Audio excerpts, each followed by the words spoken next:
السلام علیکم۔ الحمد للہ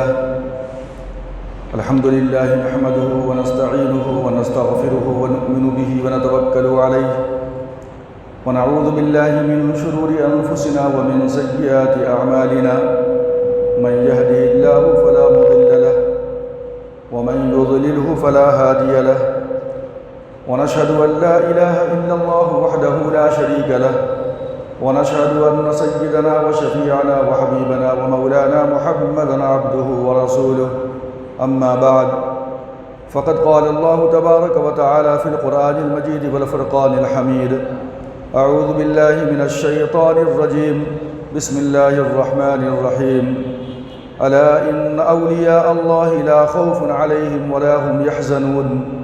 الذين آمنوا وكانوا يتقون صدق اللہ مولانا العظیم وصدق رسولہ النبی الکریم ونحن على ذلك لمن الشاہدین والشاکرین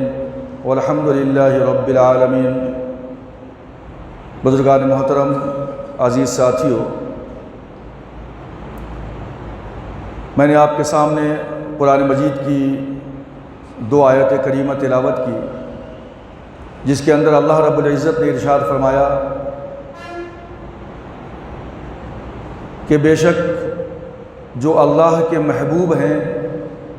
جو اللہ کے دوست ہیں، ان کے اوپر نہ تو خوف ہوگا اور نہ کوئی غم ہوگا۔ پھر اس کے بعد اللہ کے دوست، اللہ کے محبوب اور اللہ کے پسندیدہ برگزیدہ لوگ کون سے ہیں کہ جن کے اوپر نہ کوئی خوف ہوگا نہ کوئی غم ہوگا۔ تو آگے پروردگار عالم نے مزید اسی آیت کی تشریح کی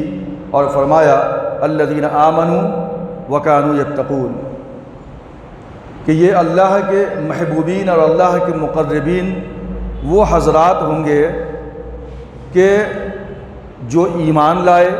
اللہ کے اوپر، اس کے رسول کے اوپر، اور اپنی زندگی کے اندر تمام کے تمام اعمال، اپنے حرکات و سکنات کے اندر اللہ سے ڈرتے رہے۔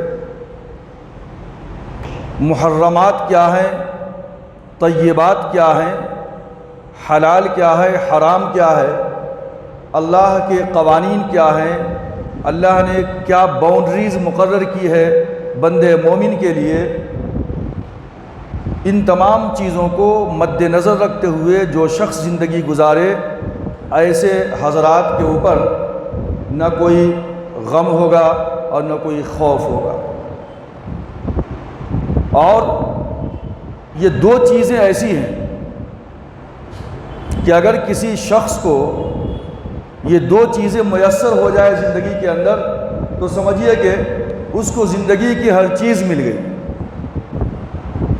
قرآن مجید نے کہا لا خوف علیہم ولا هم یحزنون، ایک ہے خوف، بندے کو کسی چیز کا خوف نہ ہو، کسی چیز کا ڈر نہ ہو، بالکل بے فکر ہو۔ تو یہ خوف سے آدمی محفوظ ہو، نمبر 1،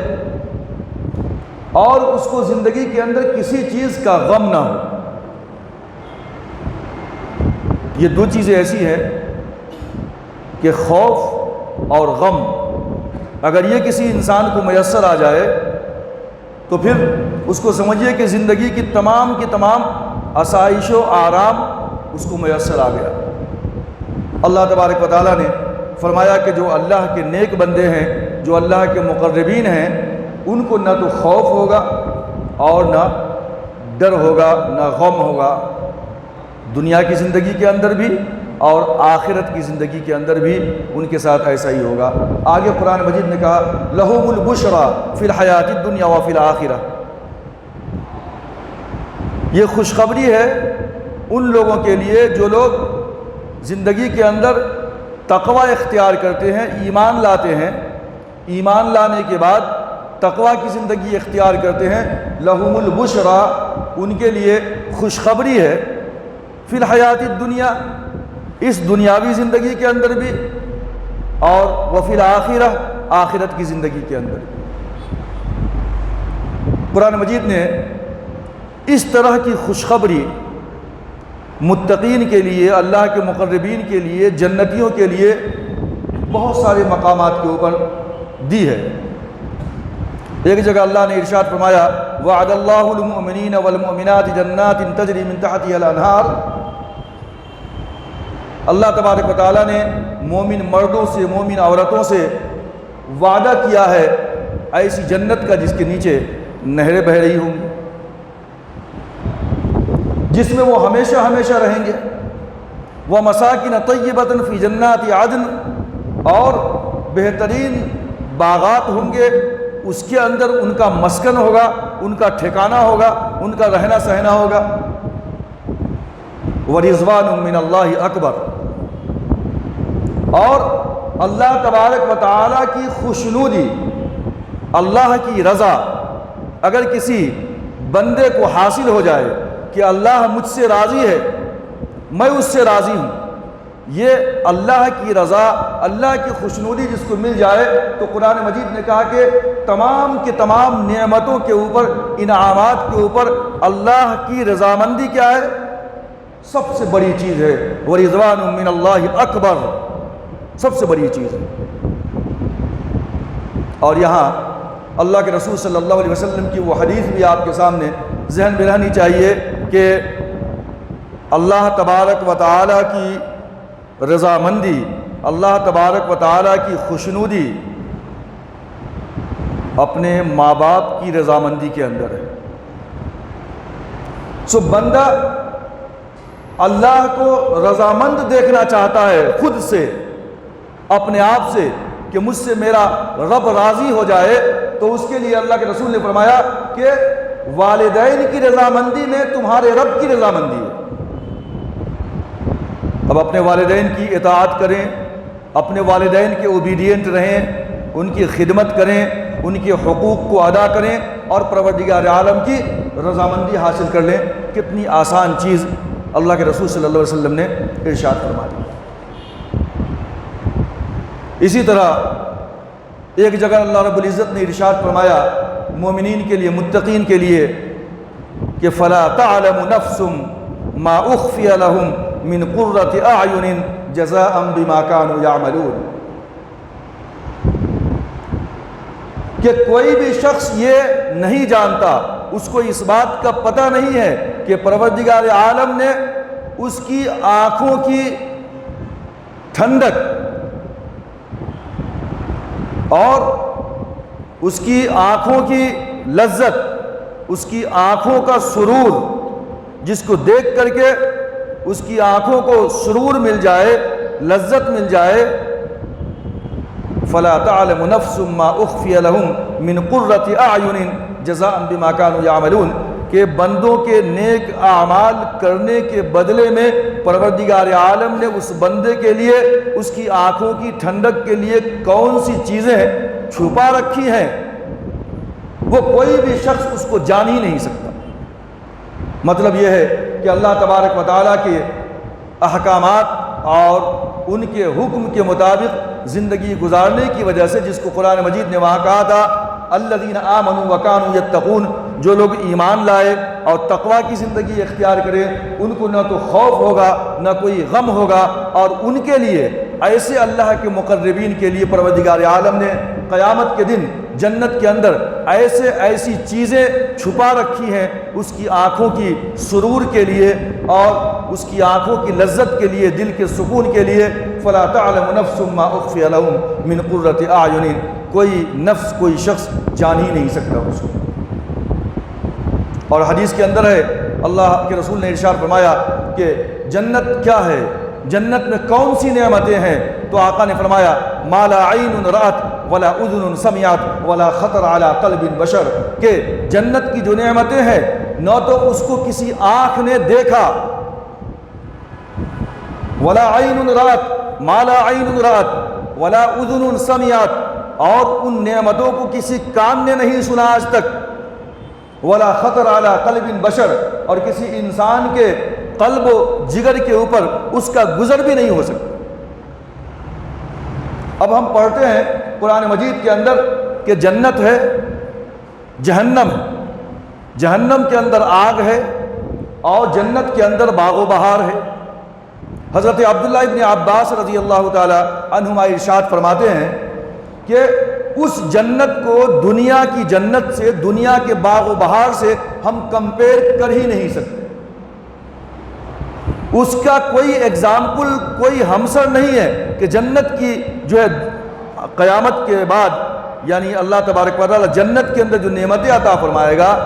اور بندے مومن کو جنت میں داخل کرے گا، وہ جنت صرف نام کے اعتبار سے سملر ہے، صرف نام کے اعتبار سے یکساں ہے، ورنہ اس کی جو نعمتیں ہیں اس کو نہ کسی آنکھ نے دیکھا، نہ کسی کان نے سنا، اور نہ کسی قلب و جگر کے اندر اس کا گزر بسر ہوا ہے۔ وہ جنت ہے۔ اسی طرح ہم دیکھتے ہیں کہ جہنم کا کانسیپٹ اور اس کا خیال کیا ہے کہ اس کے اندر دہکتی ہوئی آگ ہے، آگ جلاتی ہے، اور ہمارے پاس دنیا کے اندر بھی آگ ہے، لیکن اس آگ میں اور جہنم کی آگ میں بہت بڑا فرق ہے۔ یعنی جہنم کی آگ اور دنیا کی آگ کو ہم اگر مماثلت دیں گے تو کیا صرف نام کے اعتبار سے کہ وہ بھی آگ ہے، یہ بھی آگ ہے، لیکن اس آگ کی تپش کچھ الگ ہے اور اس آگ کی تپش بہت کم ہے، بالکل اس کے برابر ہو ہی نہیں سکتی۔ یہ آگ الگ ہے، نام کے اعتبار سے سیم ہے، لیکن اس کا جو کام ہے دونوں میں آسمان اور زمین کا فرق ہے۔ اس جنت کی ہولناکی کو کوئی شخص بیان کر ہی نہیں سکتا۔ تو الا ان اولیاء اللہ لا خوف علیہم ولا هم يحزنون۔ اب اولیاء اللہ، اللہ کے نیک بندے،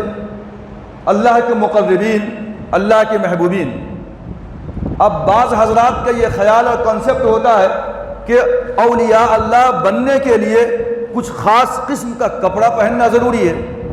اولیاء اللہ بننے کے لیے کوئی خاص قسم کی پگڑی باندھنا ضروری ہے، اولیاء اللہ بننے کے لیے، اللہ کے مقربین اور محبوبین بننے کے لیے کوئی خاص جھبے کا انتظام کرنا ضروری ہے۔ قرآن مجید نے یہ نہیں کہا۔ ہم بھی اللہ کے مقرب ہو سکتے ہیں، آپ بھی اللہ کے مقرب ہو سکتے ہیں۔ الا ان اولیاء اللہ، خبردار جو اللہ کے ولی ہیں، جو اللہ کے دوست ہیں، جو اللہ کے مقربین ہیں، جو اللہ کے پسندیدہ لوگ ہیں، جو اللہ کے محبوبین ہیں، ان کو نہ کوئی غم ہوگا اور نہ کوئی خوف ہوگا۔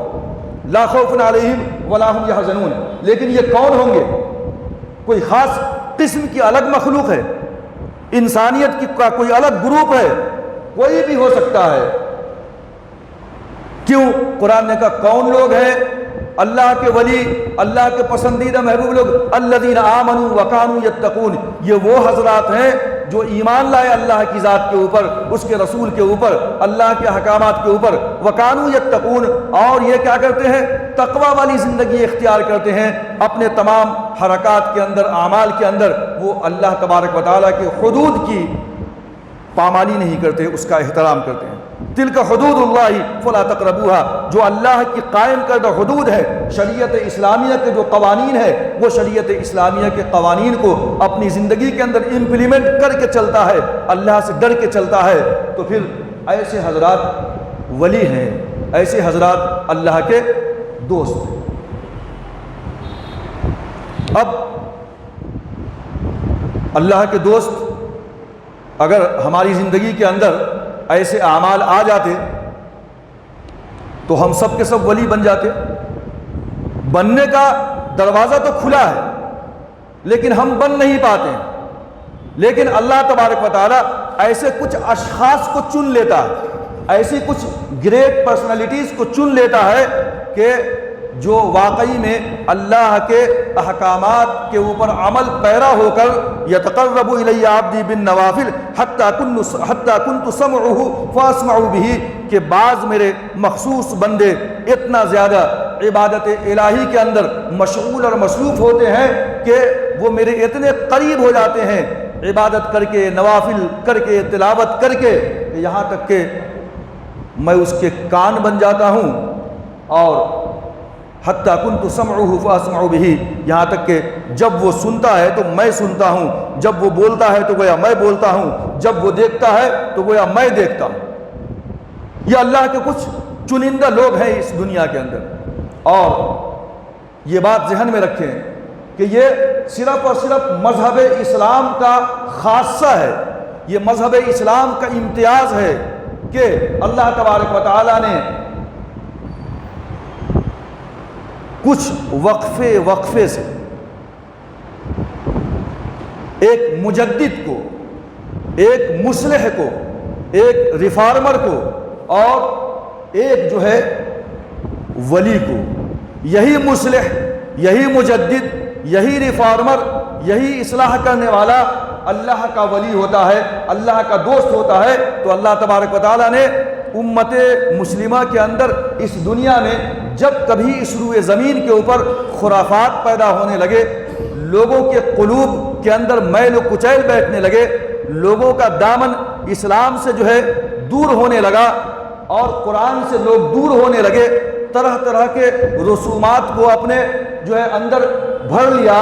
اور جو ہے بہت سارے بدعات و خرافات کے اندر جب قوم مبتلا ہونے لگی، تو ان حالات کے اندر اللہ تبارک و تعالیٰ نے اپنے ولی کو، اپنے دوست کو، ایک مجدد کو، ایک مصلح کو جو ہے اس روئے زمین کے اوپر بھیجا، تاکہ یہ تمام کے تمام جو رسومات ہیں، جو خرافات ہیں، جو بدعات ہیں، جو ایمان میں لوگوں کے کمی پیدا ہو گئی ہے، ان کو پھر سے جو ہے بحال کیا جائے، پھر سے صحیح کیا جائے۔ اور یہ صرف میں نے کہا تھا کہ مذہب اسلام کا خاصہ ہے۔ آپ اگر نصرانیت کو اٹھا کر دیکھ لیں، یہودیت کو اٹھا کر دیکھ لیں، تو حضرت موسیٰ علیہ السلام کی تعلیم کیا تھی، لیکن ان کے پیروکار نے ان کے اندر طرح طرح کی چیزوں کو جو ہے داخل کر دیا۔ حضرت عیسیٰ علیہ السلام ان کے اصلاح کے لیے تشریف لائے، اللہ نے بھیجا، تو پھر ان کے پیروکار نے عیسائیت کو کہاں تک لے گئے؟ حضرت عیسیٰ کو اللہ کا بیٹا بنا دیا، حضرت مریم کو اللہ کی بیوی بنا دیا، ثالث ثلاثہ، تین میں کا ایک خدا ہے، اس طرح کا کانسیپٹ دنیا کو دے دیا، اور تقریباً صدیاں گزر گئیں، لیکن عیسائیت کے اندر کوئی بھی ایک مبلغ پیدا نہیں ہوا، کوئی مصلح پیدا نہیں ہوا، کوئی مجدد پیدا نہیں ہوا، کوئی ریفارمر پیدا نہیں ہوا۔ ایک سینٹ پال آیا، سینٹ پال یہودی تھا، عیسائیت اور کرسچینٹی کا لبادہ اوڑھ کر بہت سارے رسم و رواج کو جو ہے داخل کر دیا حضرت عیسیٰ علیہ السلام کی تعلیم کے نام سے۔ یہ سینٹ پال کا کارنامہ تھا جس نے عیسائیت کو تباہ و برباد کر دیا۔ اس کے بعد 15 صدیاں گزر گئی، تقریباً 1500 سال کا عرصہ گزر گیا، لیکن ایک بھی مجدد، ایک بھی مصلح، ایک بھی ریفارمر عیسائیت کے اندر جتنے بھی رسم و رواج تھے اس کو ختم کرنے کے لیے کوئی بھی نہیں آیا اس روئے زمین کے اوپر۔ لوٹن، مارٹن لوتھر 15 صدی کے اندر، 15ویں سنچری کے اندر مارٹن لوتھر آیا۔ اس نے کچھ کوشش کی کہ مذہب عیسائیت کے اندر جو خرافات اور بہت ساری نئی چیزیں آ گئی ہیں ان کو دور کیا جائے، لیکن وہ مکمل طور پہ کامیاب نہیں ہو سکا۔ میں بتانا چاہتا ہوں کہ عیسائیت کا 1500 سالہ دور، 1500 ایئرس مصلح سے، مجدد سے خالی رہا، ریفارمر سے خالی رہا۔ لوگ طرح طرح کی چیزوں کو مذہب عیسائیت کے نام پہ کرتے رہے، اور جو ہے طرح طرح کی جو ہے رسومات اور زنجیروں کے اندر وہ خود اپنے آپ کو جکڑ لیا انہوں نے، لیکن کوئی مصلح، کوئی ریفارمر آ کر ان کو درست نہ کر سکا۔ ہندوازم کو آپ دیکھیں گے تو ہندوازم کا جنازہ کس طریقے سے بدھزم نے نکالا۔ ہندوازم چلتا رہا، لیکن جب بدھسٹ نے غلبہ کیا تو تمام کے تمام ہندوازم کے اوپر غالب آ گئے، اور ایسا لگ رہا تھا کہ مکمل طور پہ یہ ہندوازم ختم ہو جائے گی اور بدھزم کا جو ہے دورہ ہوگا، اور ایسا ہی ہوا۔ لیکن بعد میں چل کر کے غلط طریقے سے ان کی عبادت گاہوں کو مسمار کیا گیا، توڑا گیا، ظلم و زبردستی کی گئی، اور پھر جو ہے بدھزم کچھ کمزور پڑا ہندوستان کے اندر، اور بازو اڑوس پڑوس میں جا کے وہ بہت بڑا طاقتور بن گیا۔ لیکن وہاں بھی دیکھیں گے آپ کہ جو اصل ان کی اپنشد کیا جو وید کی تعلیمات تھی، وہ مکمل تعلیمات ان کے اندر بھی موجود نہیں ہے۔ لہٰذا یہ کہا جا سکتا ہے کہ نہ بدھزم کے اندر اور نہ جو ہندوازم کے اندر کوئی مصلح، کوئی ریفارمر اور کوئی مجدد پیدا ہوا۔ یہ خاصہ صرف اور صرف اللہ تبارک و تعالیٰ نے مذہب اسلام کو عطا فرمایا ہے کہ جب جب مسلمانوں کے اندر برائیاں پیدا ہونے لگیں اور مسلمانوں کے رشتے اسلام سے ٹوٹنے لگے، قرآن سے کٹنے لگے، رسول کی سیرت سے دور ہوتے چلے گئے اور طرح طرح کے اپنے رسم و رواج کی زنجیروں میں وہ خود کو جکڑنے لگے، تو اللہ تبارک و تعالیٰ نے ہر اس موقع سے ایسے حالات میں ایک مجدد، ایک مصلح اور ایک ریفارمر کو پیدا کیا، اور انہیں تمام کے تمام مجددین اور مصلحین جو بہت بڑی ان کی تاریخ ہے ہماری اسلام کے اندر، ان تمام کے تمام جو ہے اللہ کے مقربین، مصلحین اور مجددین کے اندر سے اللہ تبارک و تعالیٰ نے بغداد کی سرزمین کے اندر حضرت سیدنا عبد القادر جیلانی علیہ الرحمہ کو بھیجا۔ سیدنا عبد القادر جیلانی رحمۃ اللہ علیہ آج سب ان کا احترام کرتے ہیں، ان کے نام پہ فاتحہ دیتے ہیں، 11ویں کرتے ہیں، لیکن افسوس کا مقام یہ ہے کہ ان کی جو تعلیمات ہیں، ان کی تعلیمات کو ہم پڑھیں تو زندگی کو ایک جلا ملتی ہے، ایک نئی زندگی ملتی ہے۔ تمام کے تمام رسم و رواج کو انہوں نے ختم کیا، بدعات و خرافات کو انہوں نے مٹایا اور توحید کی ایسی دعوت دی اور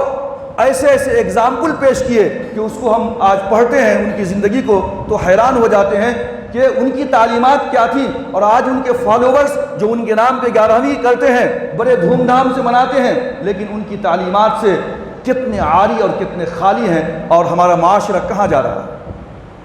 اس لیے مہینہ کی مناسبت سے میں نے آج سوچا کہ ایک مجدد ملت اور مصلح قوم و ملت جناب عبد القادر جیلانی علیہ الرحمہ کی شخصیت کے اوپر اور ان کی تعلیمات کے اوپر کچھ جو ہے باتیں آپ کے گوشے گزار کروں میں۔ سیدنا عبد القادر جیلانی علیہ الرحمہ آپ جانتے ہیں کہ یہ بغداد میں تھے، اور آپ جو ہے اصل میں تھے ایران کا ایک علاقہ ہے گیلان، وہاں کے آپ رہنے والے تھے، وہاں آپ پیدا ہوئے۔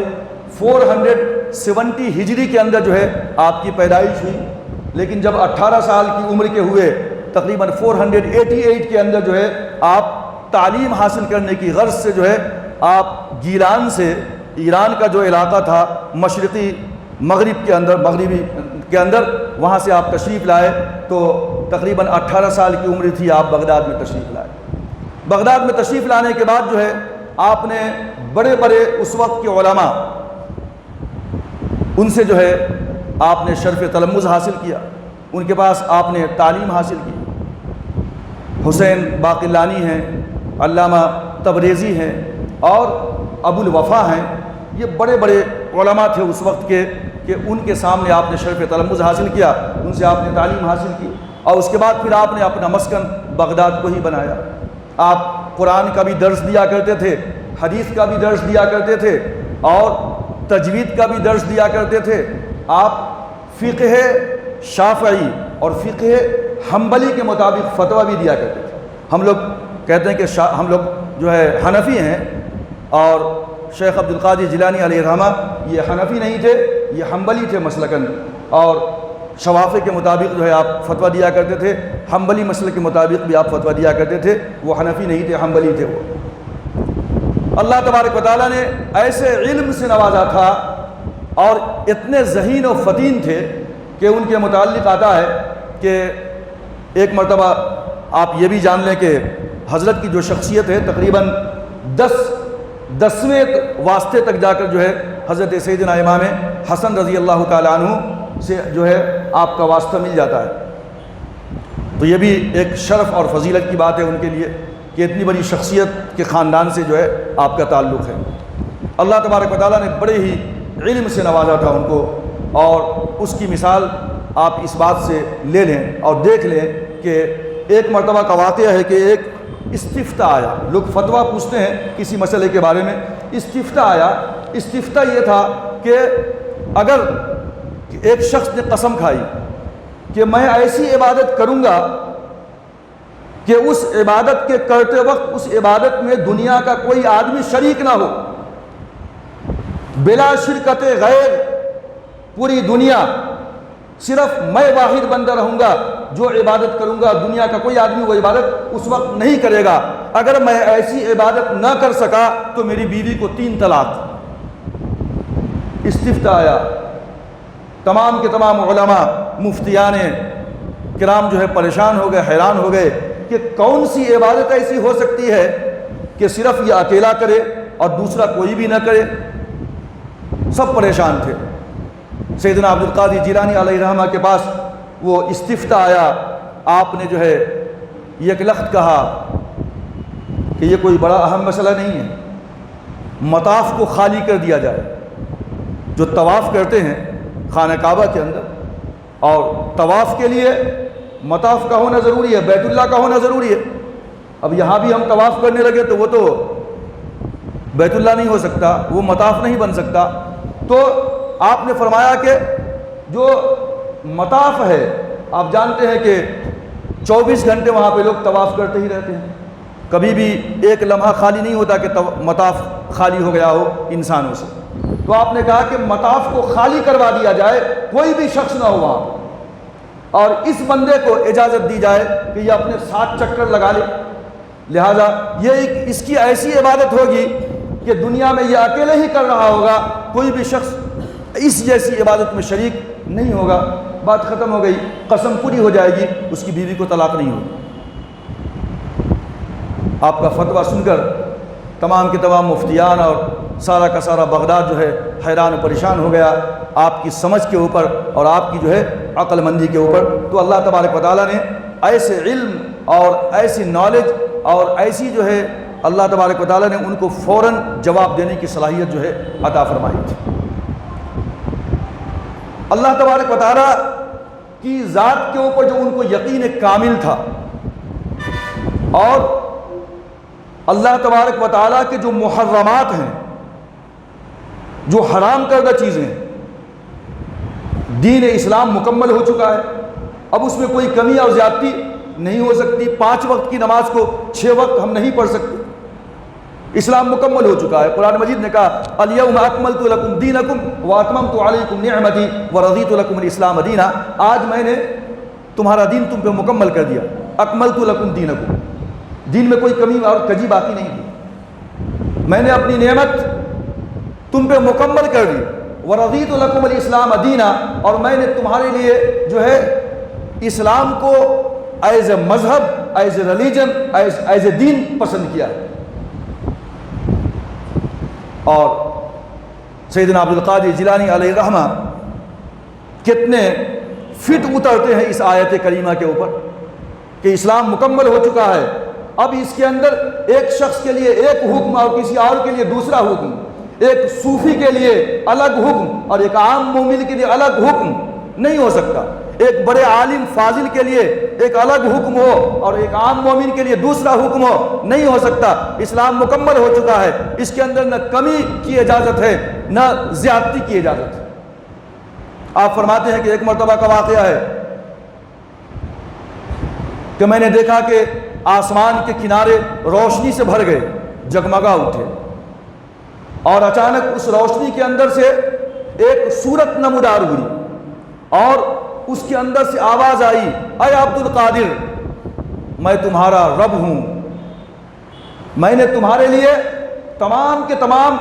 محرمات کو حلال قرار دے دیا۔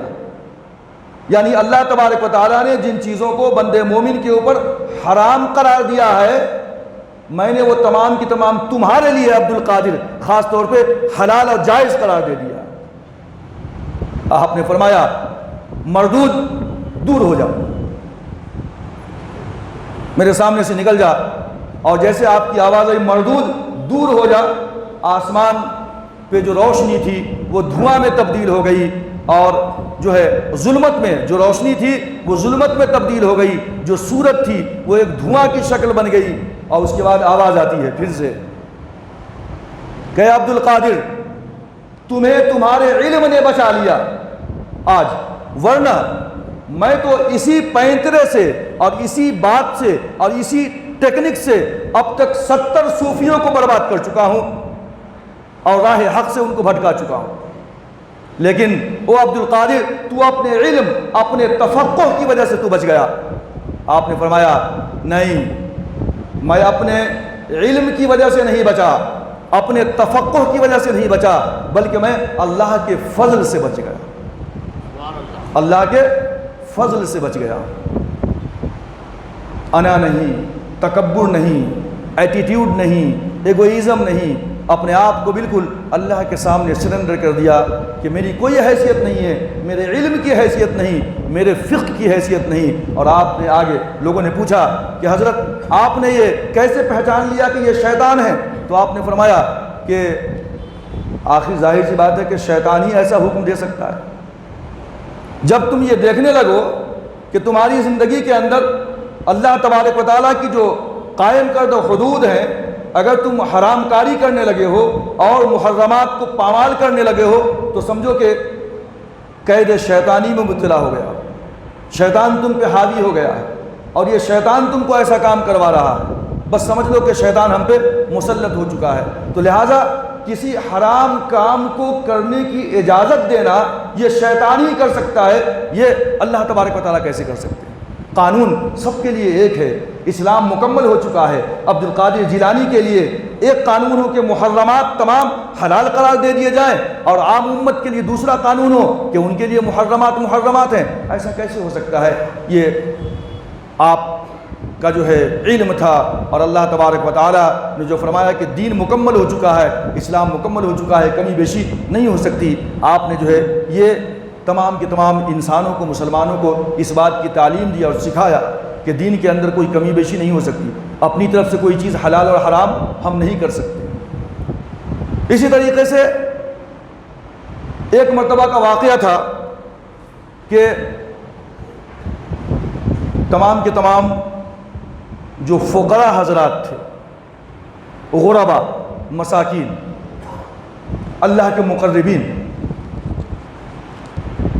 قرآن مجید نے کہا للفقراء الذین احصروا فی سبیل اللہ، وہ فقراء جو اللہ کے راستے میں روک دیے گئے، محصور ہو گئے، لا یستطیعون ضربا فی الارض، ان فقراء کو کوئی فیکٹری نہیں ہے، کوئی دکان نہیں ہے، کوئی مکان نہیں ہے، زمین میں کوئی ان کی حیثیت نہیں ہے، کچھ بہت زیادہ مال و دولت کمانے کی استطاعت ان فقراء میں نہیں ہے۔ یحسبهم الجاہل اغنیاء من التعفف، اب جو جاہل حضرات ہیں، الٹریٹ پرسنس، یہ ان کی ظاہری شکل کو دیکھ کر کے سمجھتے ہیں کہ بہت بڑے مالدار ہیں۔ اب کوئی مولانا، کوئی حافظ، کوئی مؤذن اگر بہترین کپڑا پہن لے اور بہت اچھے لباس کے اندر آ جائے اور خطیب آ جائے تو ایسا بعض لوگ محسوس کرتے ہیں کہ بہت پیسے والا ہے وہ۔ لیکن یہ تو اسلام کا طریقہ ہے کہ آدمی کو اچھا کپڑا پہننا چاہیے، خوشبو لگانی چاہیے، بہترین کپڑا ہو، جتنا ہو سکے تو اس ظاہر کو دیکھ کر کے یہ نہ سمجھنا کہ یہ بہت پیسے والا ہے، بہت دولت مند ہے۔ تو قرآن مجید نے کہا یحسبهم الجاہل اغنیاء من التعفف، ان کی عفت کی وجہ سے، ان کے ظاہری لباس کی وجہ سے، وضاقتہ کی وجہ سے لوگ سمجھتے ہیں بہت پیسے والا ہے۔ تعریفهم بسیماہم، لیکن ان کی پہچان ان کی پیشانیوں سے ہو جاتی ہے۔ عبد القادر جیلانی علیہ الرحمہ کی محفل میں ایسی جماعت حاضر ہوئی اور شکوہ کرنے لگی کہ حضرت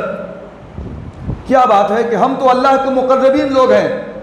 اللہ کے محبوبین ہیں، اتنی زیادہ عبادت و ریاضت کرتے ہیں، اسلام کے قوانین پہ عمل کرتے ہیں، لیکن ہم اس قدر پریشان، مجبور، ہمارے پاس مال و دولت نہیں، زندگی گزارنا مشکل ہو گیا ہے، یہ کیا انصاف ہے؟ آپ نے ان کو تسلی دی اور ایگزامپل دیا، اور کیا بہترین ایگزامپل تھا۔ آپ نے فرمایا کہ اے فقراء کی جماعت، اصل میں اللہ تبارک و تعالیٰ نے جو بندوں کے قلوب کے اندر ایمان رکھا ہے نا، جہاں ایمان ہے اور بندے کا جو دل ہے، اس کی مثال دو طرح کی زمینوں سے۔ زمینیں دو طرح کی ہوتی ہیں. ایک ایسی زمین ہوتی ہے کہ جو بہت ہی مٹیالی ایسی مٹی ہوتی ہے، زرخیز زمین جس کو آپ کہتے ہیں. وہاں پہ اگر پودا ڈالا جائے تو بڑی آسانی کے ساتھ نکل جاتا ہے، اگتا ہے اوپر. لہذا اے فقراء کی جماعت، تمہارے ایمان کی جو زمین ہے، تمہارا قلب، تمہارا دل، یہ بہت ہی زرخیز زمین ہے. اگر یہاں پہ اس ایمان کو بڑھانے کے لیے، ایمان کو زیادہ کرنے کے لیے اور اللہ تبارک و تعالیٰ کے تقوی کو بڑھانے کے لیے تمہارے قلب کے اندر کسی کھاد اور پانی کی ضرورت نہیں ہے، یہ خود بخود بڑھ رہا ہے. یہ تمہارے ایمان کی جو زمین ہے، جو جڑ ہے نا، وہ بہت مضبوط ہے، اس کو کسی پانی کی، کسی کھاد کی ضرورت نہیں ہے. لیکن ایسے حضرات جو اہل دولت ہیں، اہل ثروت ہیں، جن کو اللہ نے طاقت و قوت اور مال و دولت سے نوازا ہے، ایسے حضرات کا جو ایمان ہے نا، ان کے ایمان کی جو جڑ ہے اور ان کے ایمان کی جو بنیاد ان کا قلب ہے، تو ان کے قلب کی جو زمین ہے، وہ زمین بالکل ریتیلی ہے. ایمان تو ہے ان کے قلب کے اندر، لیکن ان کے ایمان کی جڑوں میں ایسی مٹی نہیں ہے جو بغیر کھاد اور پانی کے اوپر بڑھنے لگے اور جو ہے وہ تمام کے تمام جو ہے درخت بڑھنے لگے. لیکن یہ جو پیسے والے لوگ ہیں نا، ان کے ایمان کی جو زمین ہے وہ ریت کی طرح ہے کہ اگر پانی کا ایک جھونکا آئے، موسلادھار بارش ہو، تو ان کا ایمان ہی ختم ہو جائے. یہاں تک کہ اگر ان کو اگر غریب اور فقیر بنا دیا جائے، ان مالداروں کو جن کے پاس اللہ نے بہت دولت دے رکھی ہے، ان کا مال اگر چھین لے اللہ تبارک و تعالیٰ، تو یہ بے ایمان ہو جائیں گے، یہ ایمان سے عاری اور خالی ہو جائیں گے. لہٰذا یہاں پہ کچھ نہیں ہے. لہٰذا ان کے ایمان کو برقرار رکھنے کے لیے اللہ تبارک و تعالیٰ یہ مال و دولت کی بارش کرتا رہتا ہے. یہ اصل میں کھاد دیتا رہتا ہے اللہ تبارک و تعالیٰ، پانی دیتا رہتا ہے، جس کی بنیاد پہ ان کا ایمان سلامت ہے. لیکن تم اللہ کا شکر ادا کرو کہ تم کو اللہ نے مال و دولت نہیں دیا. تمہارے دل اتنے جو ہے بالکل زرخیز ہیں ایمان کے پنپنے کے لیے، ایمان کے بڑھنے کے لیے، کہ اللہ نے تم کو مال و دولت نہیں دیا ہے. یہ مال و دولت کیا ہے؟ یہ تو ایک کھاد کی طرح کام کرتا ہے. عبدالقادر جیلانی علیہ الرحمہ نے مالداروں کو بھی جھنجھوڑا اور غریبوں کو تسلی بھی دی. مالداروں کو بھی جھنجھوڑا کہ اپنے پیسے کو صحیح جگہ پہ استعمال کرو، فقراء کے اوپر جو ہے خرچ کیا کرو، ان کا خیال رکھا کرو. اور اگر مال کر کے بیٹھو گے تو پھر ظاہر سی بات ہے کہ یہ